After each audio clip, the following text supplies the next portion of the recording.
Men, especially married men who have kids, there's a level of isolation that I feel. We're physically surrounded by people, but mentally and emotionally, most men feel very isolated. We actually do that, quite frankly, to ourselves Mhm. because we don't want to let people in, right? We don't want to let people know, like, I'm struggling in my marriage.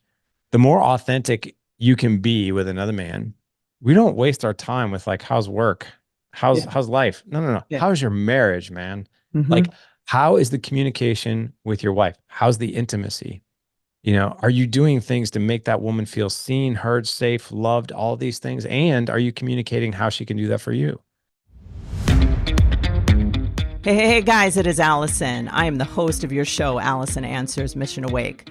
I cannot wait to sit down with you today and go over how we are going to crush the mediocrity in your life that has been plaguing our society since the beginning of time. I cannot wait to have a real deal conversation that includes intelligence, fun, excitement, and real actionable steps to make a real difference in the life that you're living now and making it into something you can be damn proud of and excited to live. Sit down, put on your damn seatbelt, and get ready for the ride of your life.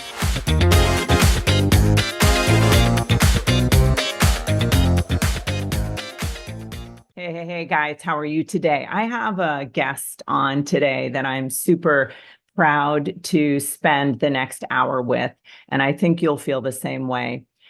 This man, I'm going to be reading to you his perspective on his biography to give you an explanation of who he is. His name is Larry Hagner, and he is the founder of The Dad's Edge.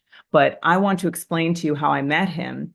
And I'm going to do that on the podcast because the way that I met him shows the authenticity of who this man is and the value that he can give to you, your family, or any man that you know in your life can gain great value from who this gentleman is and how he stands for family and children and fatherhood and also for motherhood and marriage. So I'm going to explain to you what he has written here as his biography from his own words. Hey guys, I'm Larry, founder of the Dad Edge. Half of my childhood without a father figure in my life, and the other half with toxic father figures that came and went. I made one decision as a young boy, and it was that my kids would know who their father was.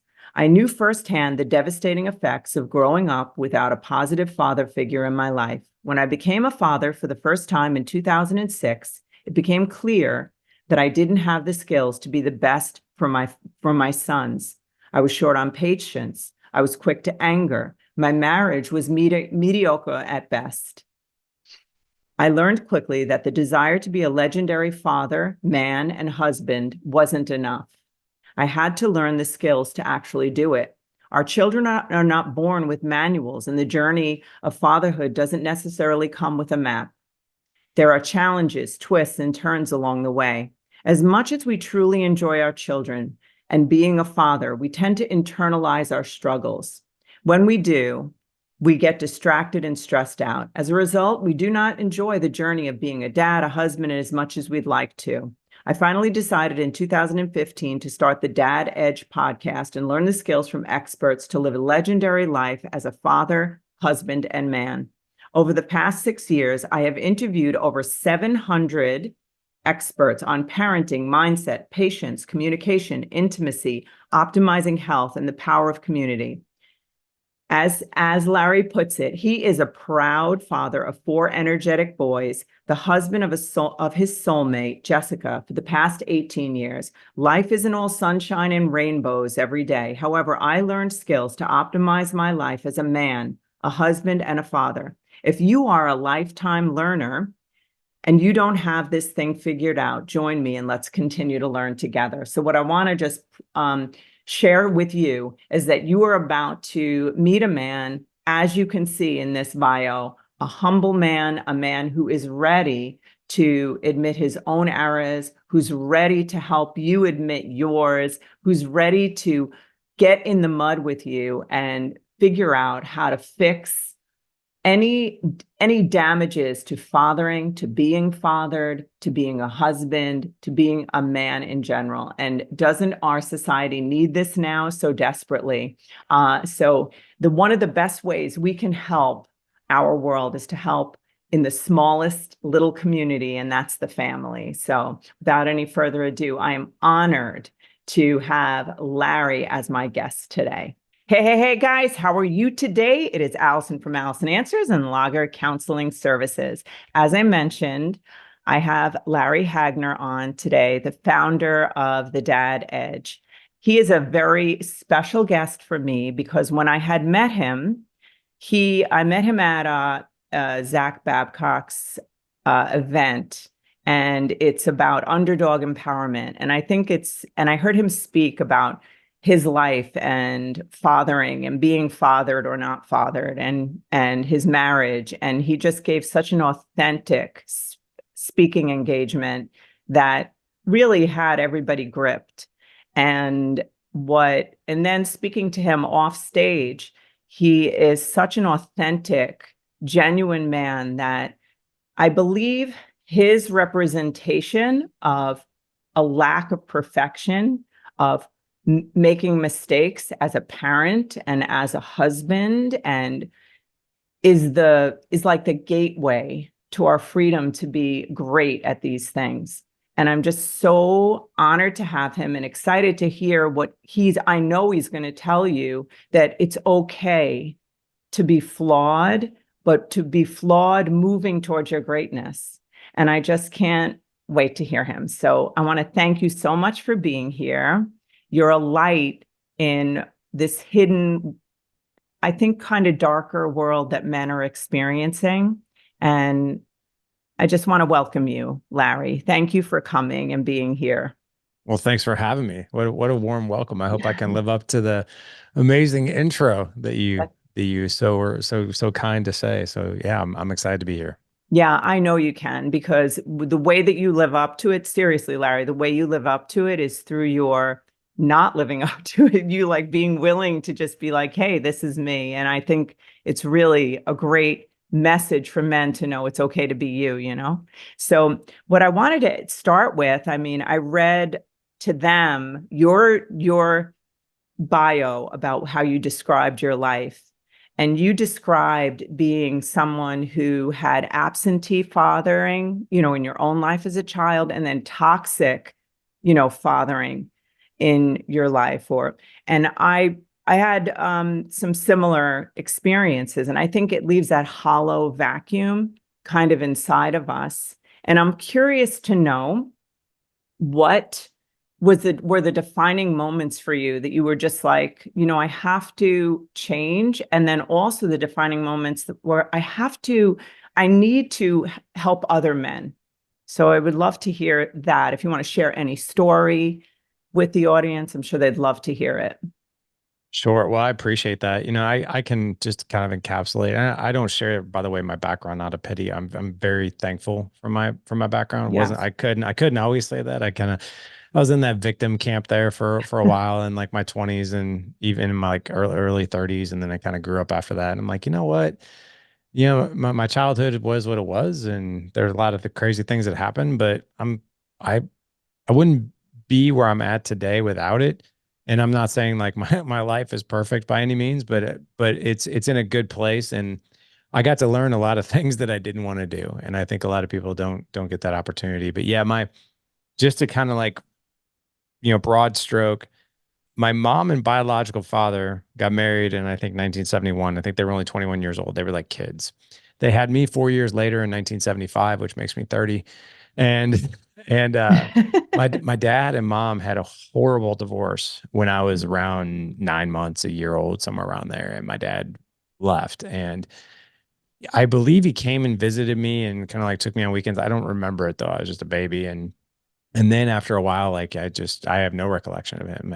There was none. I didn't even know I had a biological father. And my mom was single and was basically just raising me on her own until I was 4. And then she met this man. And the funny thing was in my like my head as a 4 year old, I thought moms go out and find dads. Like literally, that's what Oh, I thought. That's how yeah. I thought it rolled. Like I thought everybody, like kids just magically appeared. Moms go out and find dads. And so my mom brings this guy home who she had been dating for a while. She wanted him to meet me.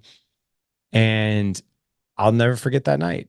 Never forget that night. And I'm only 4 years old. And I remember this man walking in our house, and he was in like a three-piece suit. He was a white collar data software engineer. He worked with my mom. And I'll never forget like this presence that he just had, like in this suit. And, he came in with like a briefcase, and he was, had a mustache and like facial hair, like, that kind of thing. And I'm like looking at this guy, and the very first question I ask this guy as we shake hands is, "Are you going to be my dad?" Like literally, like, "Are you going to be?" I'm just like glowing. Like I'm like, "Are you going to be my dad?" And I just remember like, I think my mom actually gasped. She was like, like, and then he was just kind of like awkwardly laughed. But like 6 months later, like they did get married, and he stayed around. They were married till I was 10, so about 5 or 6 years. Started out great. uh, First year was pretty good. After that, man, every year got progressively just worse. Like fights, yelling, screaming, drunken outbursts, hit, beat, slapped around. Like it was crazy. He left when I was 10 after the divorce, and I've never seen him since. And Wow. I found out about a decade ago he died. Mm. But that's, he was my stepdad there for a while. My mom continued to date, and she got married one more time, so she was married total of 3 times. But there was like this revolving door of like the same type of guy, Mm. very toxic, partier, drinker. I Mm. don't know if there were drugs or not, but I'm sure there probably was at some point. And my life was really, really chaotic. And then, but the crazy thing that happened when I was 12 is I actually had an interaction, and I accidentally met my biological father when I was 12. And I was like over the moon for that. He only lived like 2 miles from our house, and he was remarried, had a 2 year old son, another one on the way. And I immediately started calling this guy dad. Like immediately. I was so excited about it. And I saw him every week. And then after about 6 months, we just went our separate ways. And I think it just was very complicated for him. And I don't know if he was really ready for it, or I don't remember who said I'm out, but all I know is the end result. I just don't Wow. remember. But when I was 30, I was in the medical device field. I had been married for a couple years. I had my first son on the way. And I was in a Starbucks, and my dad walked in to that Starbucks 18 years ago, and he was just coming in for his morning coffee. And there I was sitting there. And that interaction turned into, now it's been almost 19 years that we have had a relationship. He's still married to the same woman, have two younger half brothers. But what I can tell you is Dad Edge got started because I really hit some dark times as a father. Like I wanted to be a good father. I wanted to be a good husband. It was very, very important to me. But I was falling on my face with it just over and over. Like I was miserable with it, just had no direction. And one night, my my 4 year old, he is now 16, stepped out of line as any 4 year old would, and I spanked him. And I told myself, I promised myself that I would never strike my children out of anger ever. And I broke that promise that night. And it was in that moment, that very, very dark place, that because I didn't just spank him, I spanked him, but he hit the ground. He actually lost his Mm. footing because I hit him hard. And then immediately I was like, oh my God, like what did I just do? And then I go to help him up, and he rolls over after he like literally puts his hands up like this, like, please don't hurt me. And I was like, oh my God. And I literally saw in that kid's face, like probably what I was like when guys would come and like want to hit me. I just remember being that little kid being like, please stop. And that hit me in the heart horribly. And that's when I realized, I was like, this has got to change, has to change. Like, I have to be more patient. I have to be a good dad. I don't want to do this. Like, I want, even my marriage, I was like, I want a better marriage. Like, we're just like existing. And it was that night, I staked a flag in the ground, and I was like, I'm going to learn. I don't care what it takes. I'm going to read books. I'm going to listen to podcasts. I'm going to do whatever it takes to learn. Yeah. And then in 2015, that's when I was just like, you know what? I think I'm gonna start my own podcast. And that way I can talk to people a whole lot smarter than me. And maybe I can learn from them. Like I never really did all this for like a following or anything like that. Yeah. And the podcast is now 9 years old as of today, which is really fascinating. Like it's literally 9 years old as you and I are recording today, and almost Love it. 1,200 episodes. But it has been an incredible journey of face plants, mistakes, and roadblocks and obstacles, but also tremendous beauty and learnings and connections with my wife and kids that I would have never been possible. I will tell you this as I wrap this story up. I will, I would not be married today if it wasn't for Dad Edge. I would have two boys, not four. I have four boys. I would have two boys that not only don't, they would come from a broken home, but they probably wouldn't want much to do with me. And I got to be really honest. If it wasn't for Dad Edge, I probably wouldn't be sitting here talking to you. I Yeah. probably would have, quite frankly, I was in such a dark place. I probably would have ended my own life. Hmm. I just want to thank you so much because a few of the things that you brought up, well, most of them, I felt tears in my eyes.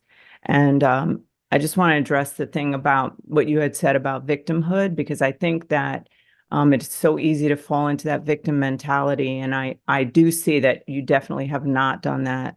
And that is a message that we so much want to get across. And the way that you share is just really beautiful. But just to comment on what you had said about, when you hit your son and what you saw in his eyes, there's a book called The Drama of the Gifted Child. And one of the philosophies in that is that as a parent, when we have all this stuff inside of us that's not resolved, we unconsciously create an atmosphere with our child that until we see in their face the same feeling we had. So like when we see that face, it's our face looking back at us. And that's what you're describing, that is either when somebody isn't going to jump off and get better, it's also how they get darker and darker. So then that's why you'll see like a father who does not stop beating, because it's like it's their own inner person identifying with the aggressor, trying to gain some control over it, And it's so beautiful that you made that turn to say, instead of diving in, and also to address, not that I want to talk this whole time because I don't, but to address the fact about that you would not be here. As most of my listeners know that my husband died by suicide, and that was a primary conversation that you and I had, the importance of, as a man he was in the military and trained for 21 years, that in order to stay alive, you have to not share. You cannot react emotionally, or somebody could die.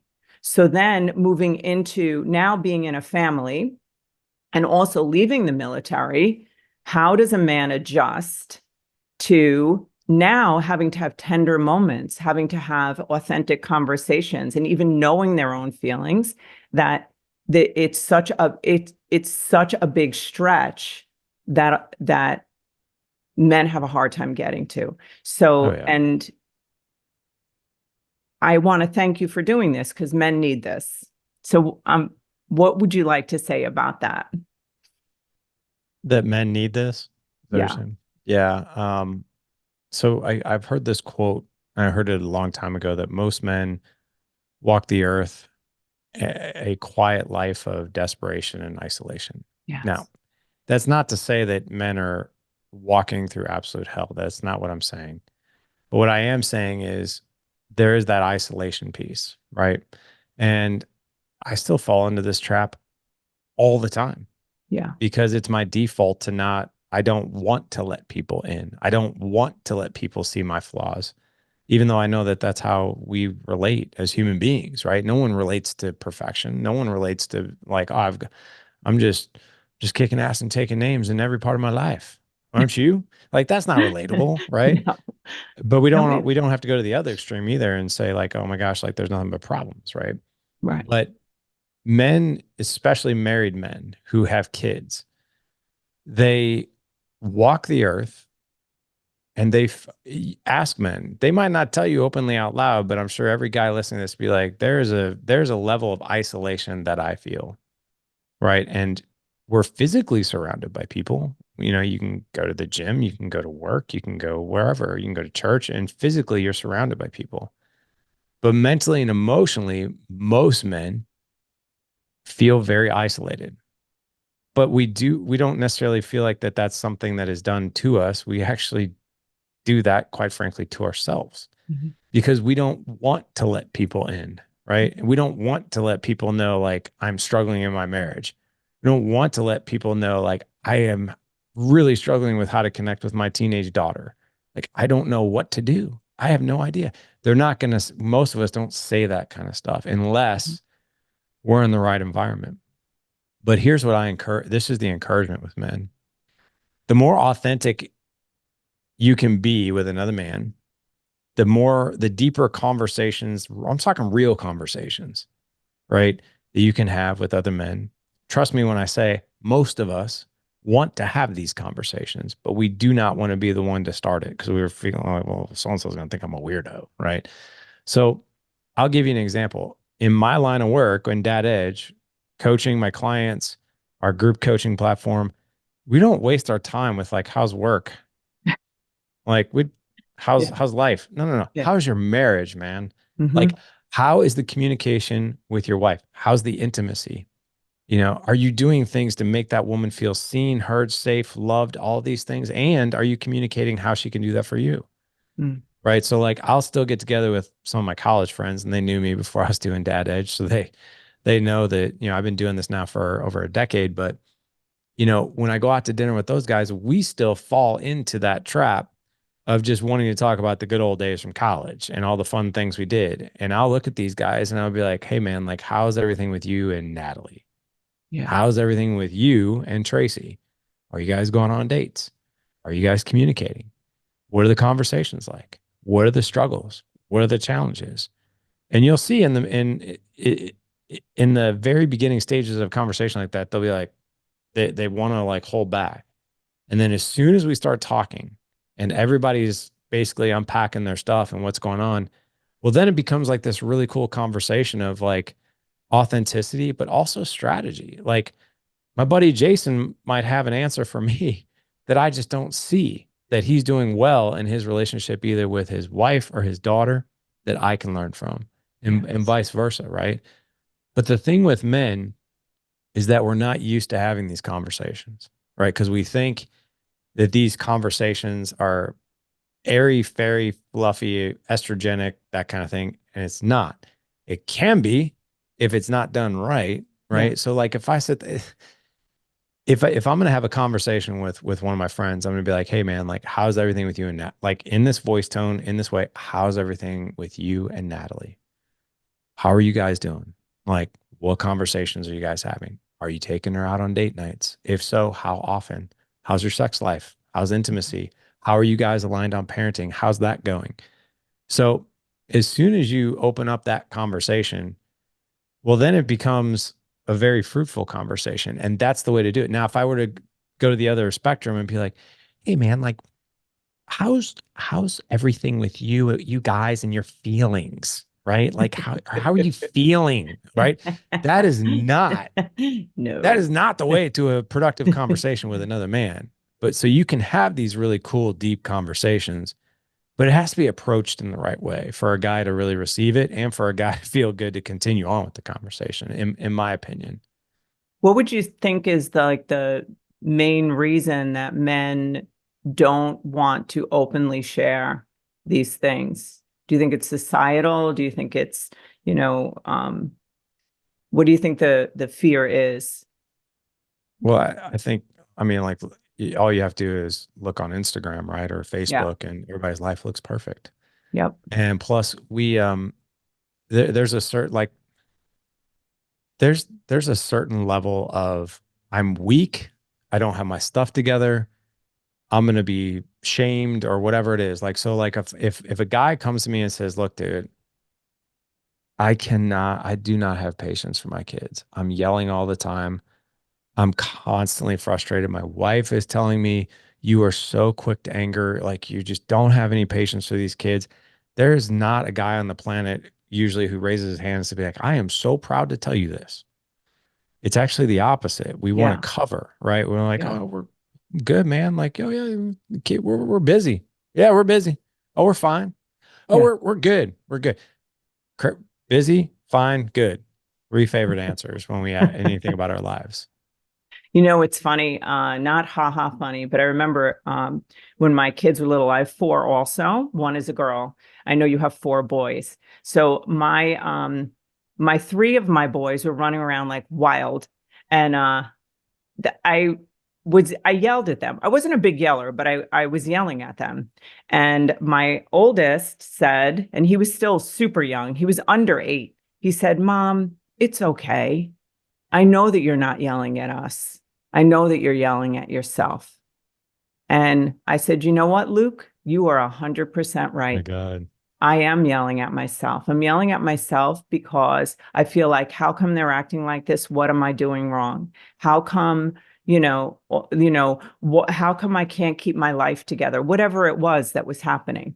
And I feel like this, there's a battle like that all of us are having where, as you said, with social media, that we just so much want to be loved and liked, and our pathway to that somehow seems like perfection, like you're saying, but it is the complete opposite, And so what I would ask you, and also in regard to marriage, so I know that, I mean, that is something that's so important to me to get across to people, that marriage can be really good. I don't mean perfect, just honest and authentic.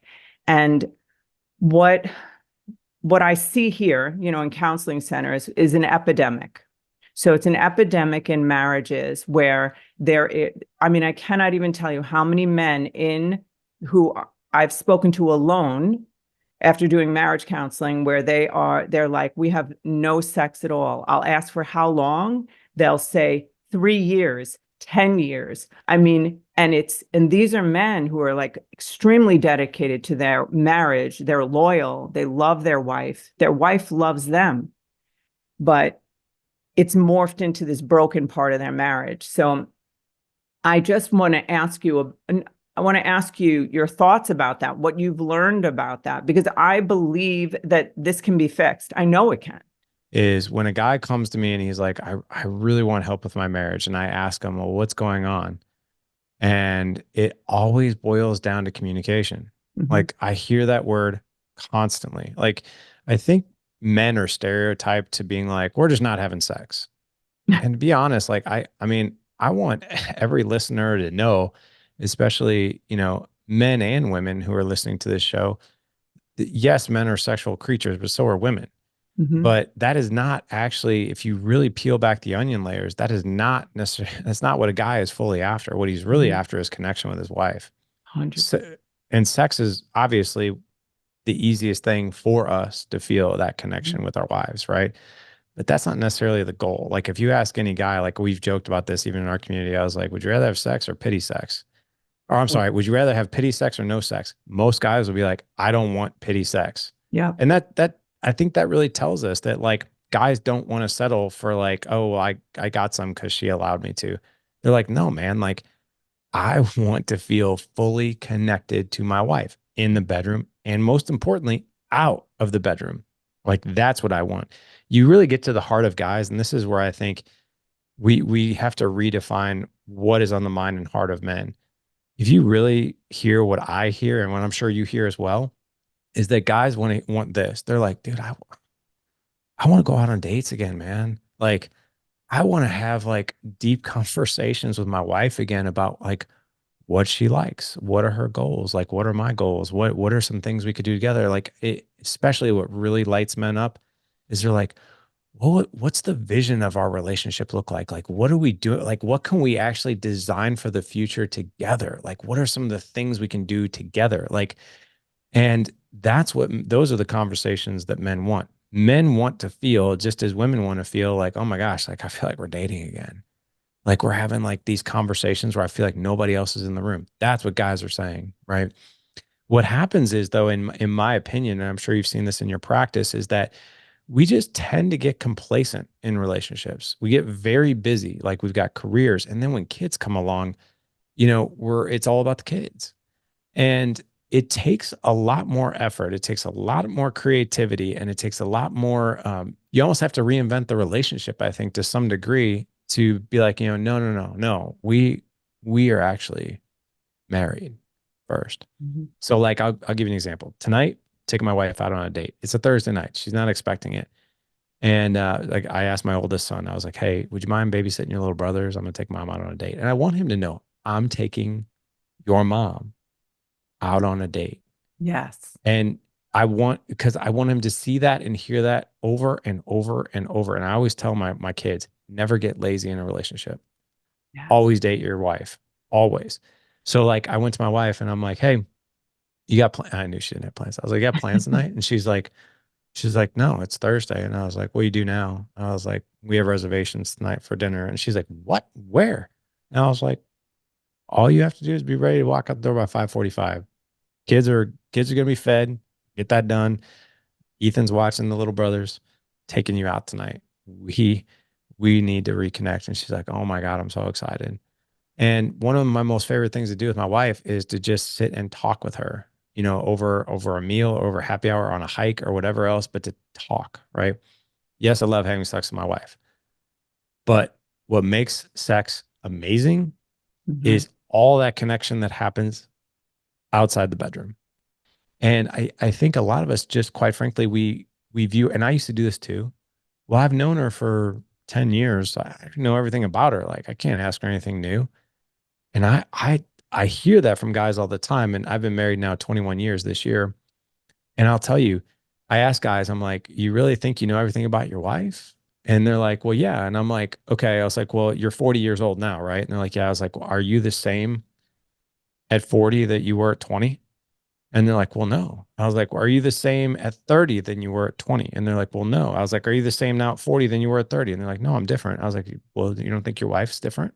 I was like, "She's got different interests. She grows, she expands, like these things that were never on her radar probably are now." And it's a way to get to know her all over again. Like, I ask my wife questions all the time, like, "What is something I've done in the past week that has made you feel most seen and most loved?" And I'm always pleasantly surprised at some of the different things that she'll tell me, because I'm always like, "Oh, I didn't really think that, or I didn't really know that." And so we'll have conversations like that all the time. I think that's so important. Larry, that was just such a great explanation about marriage and about a sexual relationship and all of that. And I completely agree. I have not really ever spoken to a man who does not want that when you really have an honest conversation with them. So I know Sure. as a woman, it's so important to be understood and to be able to approach your husband without him being defensive or upset, right? Mhm. So what are your thoughts on that? Well, I'll tell you how I used to screw this up first, because I Yes. always joke that I can never run for public office because all my dirty laundry is out there. But no, like, and Me this is either. this is what I mean, I've been, like I said, been married for 21 years. First 10 Hmm. years were a huge struggle for me. And I'm shocked that my wife still is married to me, because I used to say things like this to her: "I'm about ready to lay on you." And so she would come to me, and Yeah. and she would just vent about, like, her day, right? Like, just vent about her day. And I'd be like, and here's what I would do. Like, I would come in the house and I'd be like, "Hey, how was your day?" Which, by the way, don't ever ask that question. Just such a default. Quite the Yeah. intention's great, Yeah. but the result's not. So I used to be like, "How was your day?" And my wife would be like, "Today was terrible. Like, I got that medical bill, like, for your knee came in, and it was $1,200, and the Colton spilled like milk all over the kitchen, glass shattered everywhere." And then she's like, "And I cannot get Ethan to, like, do his homework." And I would be like, here's how I'd respond. You know, I truly understand the the incredible skill set, and the connection that comes from when you validate somebody's emotions, right? Just, you validate, like, you see them, you hear them. Meaning, like, what I used to do is the opposite of that. I'd be like, "That doesn't really sound like that big of a deal." Like, we knew a bill was coming in, like, and spilled milk is going to happen, Jess. And, like, we'll just ground Ethan. And she'd be like, "Are you not hearing me?" And I'm like, "I just heard every word you said." Like, we can fix this. And she's like, no, no, no, you don't understand. And I'm like, no, I think I do. So like we would have conversations like this. And I would actually tell her, I'm like, look, if you don't want my opinion and you don't want my advice, don't talk to me. Like I actually said that. Like I'm sitting here thinking, like, what? Like you, that's kryptonite for like a relationship. So now if I see that happen, like the first thing I'll do is like, okay, what is my wife feeling right now? Yeah. Right. And here's what I do. I don't say, oh, you sound so upset. I don't localize it to her like you sound upset, especially like a negative emotion. People Yeah. already feel guilt and shame around having a quote unquote, there's no bad emotions, right? But people think like, well, if I'm sad or if I'm depressed or I'm angry, that's bad. But that's Mhm. not true. It's just the human experience, but they're still not proud of it. So instead, I'll globalize it when I talk to her and I'll say, oh, that that sounds very frustrating. Yeah, yeah. Tell me more. Like what happened? Tell me more. Yep. And she'll just keep talking, and I'll just keep listening, and I'll just keep validating, and I'll keep inviting for more. And then sometimes if I'm uncertain, because there are some times where my wife just, and that's what she's looking for. She's like, I want to talk to another adult. And I want to talk to you because I want Yes. to connect with you, even though the Mhm. stuff that I'm telling you is not fun, right? But that's her way of, in my and human beings as well, to connect. But a guy wants to solve, right? We want to take, and here's the thing. Here's where the heart of guys really are. We're not offering advice because we don't trust you or we're being condescending or we think you're dumb. We actually don't feel like we're being a valuable partner unless we are doing those things because we see you in pain. We love you and we don't want you to feel pain. So we try to fix it to take away pain. But it actually does the opposite. It does this disconnect in our relationship. It does this disconnect in our conversation.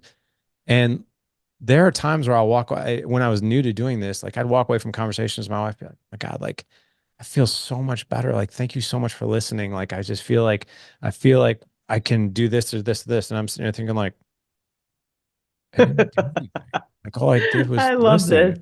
You know what I mean? It was just like, Yes. did I So really good. do anything? Because, and here's the funny thing, right? And we joke about this in Yeah. the community all the time. If a guy goes to another guy and we're venting about the same stuff, Oh and the yeah. guy's like, oh man, that sounds really upsetting. And you'd be like, well, dude, what should I do about it? Like, I didn't Exactly. tell you this because like you would like make me like give me Yes. advice, right? Yes. So that's I that's got the to tell difference. you, I'm laughing because I just did a video. I just did it before this. And I talked about this exact thing how men think women are crazy. And I'm like, yeah, and we are a little crazy from the perspective, that male view of wanting to fix and solve. And have you ever heard, Larry, the story of, they call it the mud puddle, but I say the mud ditch with a man and a woman? Have you heard of that? I'm dying to hear this All one. right, I'm Yeah. going to tell you. So, okay, a woman falls into this big mud ditch and she's like, help, help. And a man comes along. We could call him her husband, comes along. He gets out the ropes, the pulleys, everything, and he gets her out of that ditch. She gets out of the ditch. She's covered with mud and everything. And she looks at him and she's totally pissed off. And then she gets back in the ditch. And he's like, oh my God, women. Then a woman walks by and she's like, you're in the ditch. And she jumps in the ditch. She sits with her. They talk about the ditch. Then they walk out holding their hands together. And the woman is Right. completely fine. And Oh my I gosh. say, like, all women want is just to be understood. Yeah. Yeah. Like, it just to be known in that moment. It's completely solved as soon as you've listened Yeah. without I judgment. I love I'm stealing that. Do you do Just do you it? have a trademarks? Because No, I'll just make sure I say, hey, this is Allison's story and it's not mine, but it's really good. no. But you know what's good also? This is what I think also. And I just love this about men. So I will tell a woman, I go, look, when you go to bed at night, and let's say somebody breaks into your house, who's going to fight to the death? Who will take a bullet for your family? Oh, And they'll be 100%. like, well, hopefully they'll say their husband, right? So I hope it goes that way. Well, it'll be me. Sometimes women say, but the husband, I'll say, so we want to remember that in the background, the app's open for a man, is that they have that nighttime responsibility that is an additional thing that we want to consider. that we can close our eyes at night and we can rest and really feel safe. Even if they're letting you down in different ways during the day, you can talk about that. But that's I feel like something to add in as a value. You look Yeah, like you wanted to say something. no, well, first of all, I kind of wanted to just, talk about, the ditch, right? Yeah, And let's go. Ditch. so I think that that's insanely remarkable because a guy wants to, if you see your wife in a ditch and you're gonna be like, I'm gonna pull her out. Like Of that's our course. instinct, right? If we see another dude, like, hey, dude, like help, pull him out. Like the last thing, like it's not really instinctual for us to be like, I'm gonna go jump in with you. Yes. But that's how connection is truly made. That's how intimacy is built. That's how, these emotional connection, physical connection, all these things. And here's the interesting thing too. The the same, in my opinion, the same skill sets apply for kids. Because like as soon as I start telling my kids, like pouring all my quote unquote wisdom and answers to all the world's questions that they have, right? It sends, I think, a message of like you're guiding your kids, yes, but it also sends a message of, do you not trust me to try to figure this out? Or do you like I know even my wife, like she's got this really tight relationship with her mom, but she's also choosy about what tells her mom because her mom is like, well, Jessica, you should have done this and you should do that. And in the future, you should do this, right? So it's a lot of shoulding. It's a lot of like guidance, but she does it out of love. Vice versa, like with my kids, like they come to me with like some sort of pain point or whoa, I get really curious and I just start asking really deep questions, right? And my thing is, I want them to talk. And if I could guide them with questions versus a lecture, there, here, and I'm always pleasantly surprised. 'Cause I'm sitting there thinking, like, that's a way better idea than what I had in mind anyway, right? Like they'll come up with things, and I'm like, that's a great idea. I think you should. What do you think? You think you should do that? And they're like, yeah, I think I should do it. So it's guiding them, to solve problems through validation and getting really curious with good questions. And, I think that's empowerment. And I think that also helps someone else feel seen and heard. And this is where I'll close with this too. Like I've walked away from conversations with my kids where I have barely said anything. All I've done is ask questions. And they're like, oh my God, Dad, that was so helpful. And I'm like, you did it. Like you Yeah. did it. You Yeah. created the plan. Like I just asked you a few questions, like, but you created it. So like, and that's what I want. Is I think you can raise these kids to feel seen, heard, loved. You can also help them become critical thinkers too and decision makers. It is so important. And I'm so glad that you brought that up. It is, that is something that we always like teach here, that the first thing to do when you don't like a thing your child is doing is to reconnect with them and hear what options they come up with. Right. So I Right. love I love what you just said.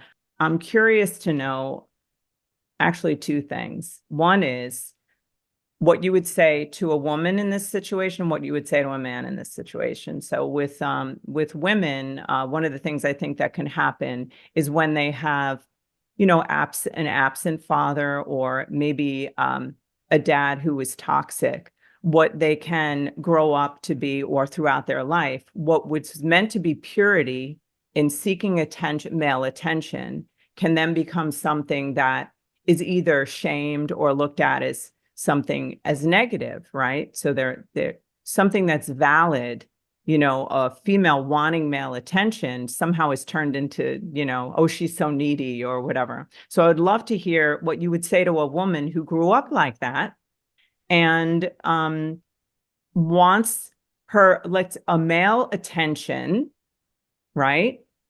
I'm curious to know what you would say to her. And that's all. That's what all I'm gonna say about that. I know it's a hard question. Yeah. Wow, that's a really good question. I would say, every guy is, I think, built and wired a little bit different. Mhm. We take our guys through an exercise, to help them understand their love language and their wife's love language, right? Mhm. So that way they know.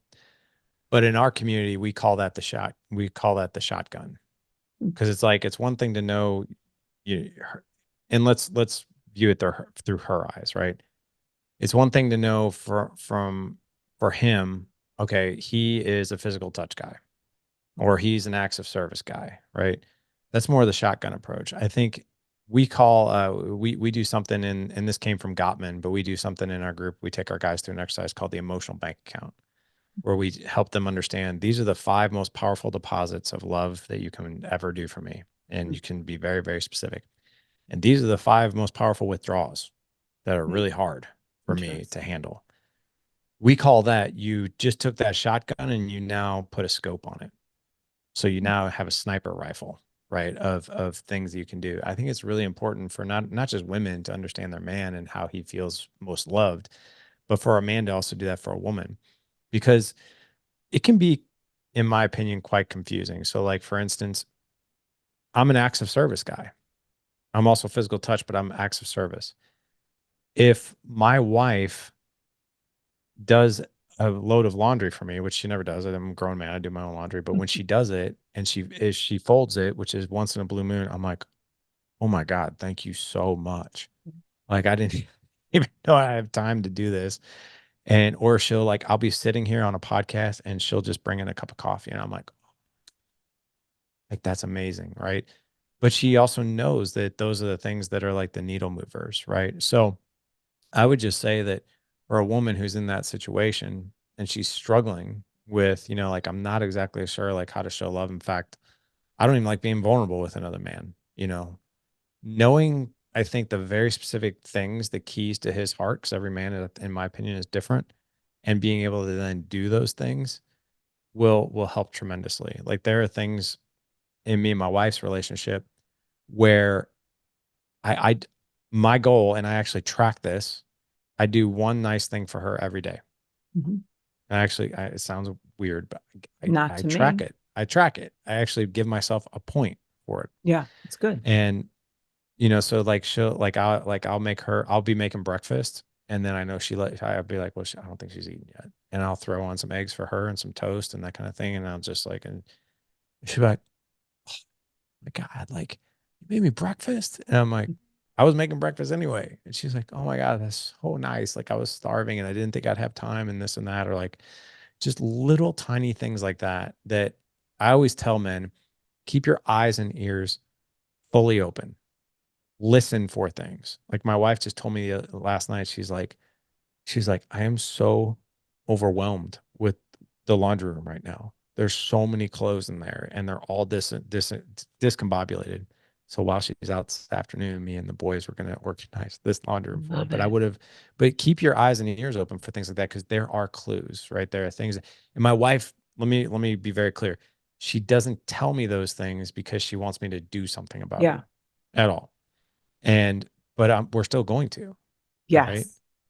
You know And what? can I Yep. share one more thing? Yes. Oh, please. And I don't do these things because I want sex or because I No. have an agenda. I don't.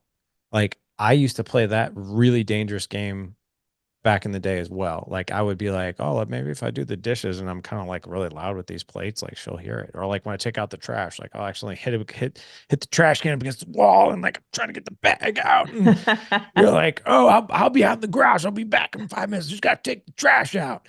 And like, I would be like, okay, so tonight's the night, right? And then nothing would happen. And then I do the really sexy thing and be like, well, I did all these things. And then I pout. Like, how unattractive Mm. is that? Like, if we like, listen, dudes, don't pout Never if things pout. don't happen. It's like most unattractive thing you could possibly do. There's more unattractive things, but that is one of them. Don't do that. But like, love her, do things without the agenda. Do Mhm. it because you're the man. That's it. That's it. Do it because you are her man and because that is what a man does. And by the Yes, way, sir. it is not because like we're like a welcome mat and she just tramples all over us. No, no. Do things for her because you care about her. Do things for her because you love her. Period. That's it. And I think when we go about it with that approach, the relationship that we've always wanted will, I think, quite frankly, we have better chances. I'll never say that oh, you do those things and it'll always happen, but I think you have a better shot at having the relationship that you truly want if you're doing those things. I couldn't even agree more. And I just as a testament to my late husband, he did all of that. He would bring me dinner. He was always doing these beautiful, kind things. And I think about um, in a relationship, being intentional, just like you would in any other area of your life, being a wise observer. I remember being in the bedroom. My husband would, he was military, so he'd really make a great bed. So I remember when he would make the bed, and I just noticed at the times when I went over to the other side of the bed and helped, I just saw his face. And you have to, if you take the time to just notice those little nuances in a person. And I said to him, I said, you like doing things like partnership things. Like you're such a man. You always do everything on your own. You're a contractor and everything. I was like, but it seems like you love when I do that. You love like when I get involved. And he's like, I do. And then I Yeah. just like Yeah. always did it. Like I would do Yeah. whatever, and it's just those intentional. I love what you're saying because just be to be where you are, head, heart, feet, all in the same spot, and just zoom out and just look, and you'll see so much. And it can always get better. But anyhow, so Mr. Hagner, Yes, you ma'am. have a busy schedule, and I want you to be able to go off and clean that laundry area and do whatever you have to do today. So how is there anything else that you would want to say to a man out there who's right now in a struggle, who doesn't feel like they can take it anymore? Just what would you just say to him right now? And then tell us where they can find you to get this connection with other men. I think I'll give you some empathy, right? I'm gonna let you off the hook, but this is where I also give you a little bit of tough love because I was there too.